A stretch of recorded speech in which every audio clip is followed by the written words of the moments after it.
highway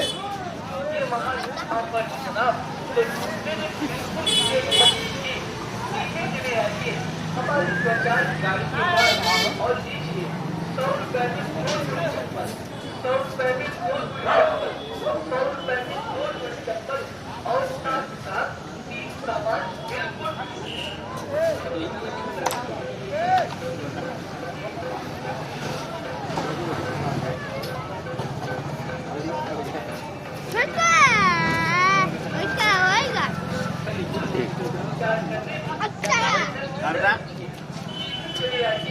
हमारी पहचान गाड़ी के पास